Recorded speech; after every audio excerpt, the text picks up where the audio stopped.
우리 선생님들께서 시간이 됐을 때 한 번쯤 확인해 보시고 또 선생님들의 의견을 자유롭게 작성해 주시면 다른 선생님들도 우리 선생님들의 좋은 의견을 들을 수 있고요. 알 수 있을 것 같습니다. 우리 선생님들의 목소리를 도교육청에 전달해서 정책으로 적용될 수 있도록 끊임없이 노력할 필요가 있을 것 같습니다.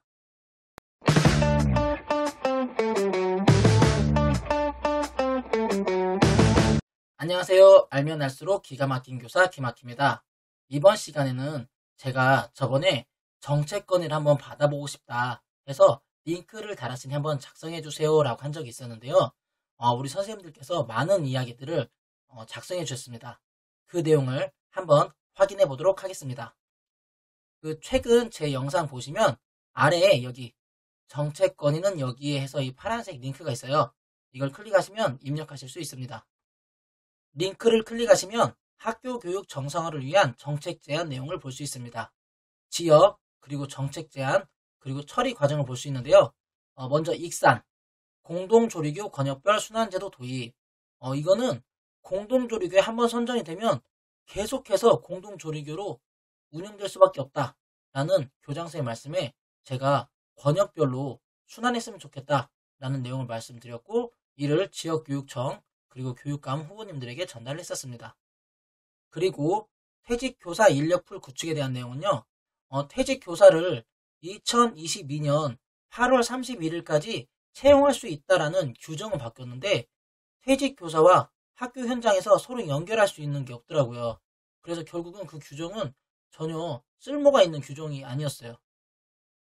즉 퇴직교사 인력풀 구축을 해야 그 규정이 살아있다라고 생각이 들어서 이를 도교육청이나 교육감 후보님에게 전달했었습니다. 그리고 모바일 교회체험 신청 시스템을 구축해달라라는 제안을 도교육청이나 교육감 후보님께 전달했는데요. 이는 다른 교육청, 3개 시도교육청에서 지금 현재 하고 있어요. 그리고 제가 업체에 여쭤보니까 학교 단위에서는 할 수 없고 도교육청 차원에서 기관에서 요청을 해야 할 수 있다라고 해가지고 도교육청에 건의하였습니다. 그리고 학생생활지도법 조례 지정에 대한 내용도 건의했습니다. 이 내용은 교육감 후보님께 전달드렸습니다. 마지막으로 강원도 교육청에서 학교 업무 정상화 추진 계획을 세워서 운영하고 있다는 얘기를 듣고 학교 교육 정상화 추진 계획을 전라북도에도 도입했으면 좋겠다라는 생각이 들어서 지금 내용을 정리하고 있습니다. 그리고 임실에 계신 선생님께서는요. 악성 민원인은 도교육청이나 지역교육청에서 고발을 적극적으로 했으면 좋겠다라는 내용이 있었고요.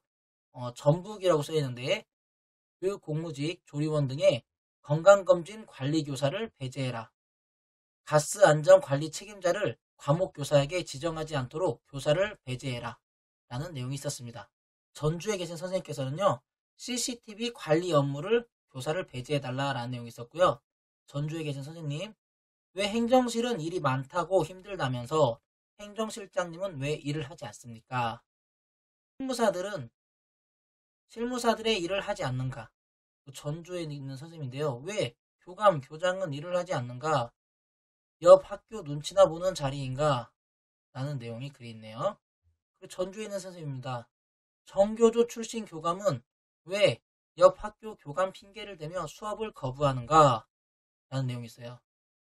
고창에 있는 선생님은 애매한 것은 학교장 재량이라 말장난하지 말고 도교육청에서 책임지고 처리하라 라고 작성해 주셨고요.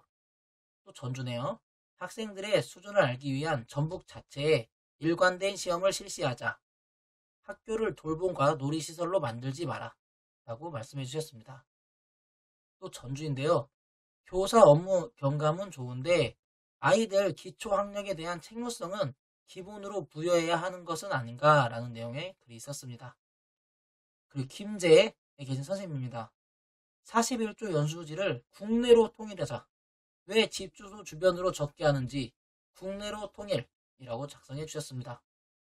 정읍에 계신 선생님께서는 학교폭력 업무는 교감이 하는 것이 맞습니다. 수업을 하는 교사가 어떻게 아이의 학습권을 보장하며 업무를 하나요? 라는 이야기를 해주셨고요. 또 정읍에 계신 선생님께서는 방과후 업무는 교감 업무입니다. 왜 교사가 방과 후 강사를 관리하나요? 인사관리는 교감 전문입니다. 라고 말씀해 주셨습니다. 또 전주에 계신 선생님인데요. 업무 분장을 합리적으로 합시다. 월급은 나의 3배, 하는 일은 나의 3분의 1 수준. 이게 합리적인 것인가요? 라고 말씀해 주셨고요. 또 전북입니다. 담임교사는 업무에서 배제하는 것이 어떨지요? 담임하면서 비담임교사와 동일하게 업무를 분담하는 것은 비합리적이지 않나요? 라고 했네요. 교사 평가를 확실히 하여 기준 이하의 교사에게는 연수를 시켜야 한다. 라는 말씀이 있었고요. 또 지난 업무 분장을 합리적으로 왜 일을 하는 사람만 하고 노는 사람은 계속 놀게 놔두나 라는 말씀을 해주셨습니다. 그리고 전북이 아닌 충남에 계신 선생님께서 또 글을 올려주셨어요. 감사합니다.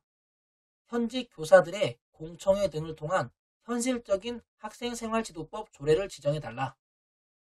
돌봄, 방과 후를 지자체로 이관하라. 방과 후 강사와 공무직들의 처우를 왜 공교육에서 해줘야 하는가? 라고 말씀해 주셨고요. 좋은 말만 써주는 생기부가 무슨 소용? 학부모가 학생의 현재 성취 수준을 파악할 수 있도록 하라 라고 말씀해 주셨습니다. 지금 선생님들께서 많이 작성해 주셨는데요. 정말 학교 현장의 목소리를 생생하게 듣고 있는 것 같습니다. 우리 선생님들께서도 시간 되시거나 작성하고 싶다 하시면 편안하게 여기에 작성해 주시면 여기에 계속 우리 선생님들 현장의 목소리를 다 모아서 나중에 이 내용들을 각 지역 교사 노조든 정교조든 노조에게 안내를 해서 좀 반영했으면 좋겠다라고 제가 제안할 수도 있고요. 아니 그쪽 관련 선생님들께서 오셔서 확인해서 우리 지역에선 이런 이야기들이 있구나 라는 거를 파악하셔서 업무 처리하시면 될 것 같습니다.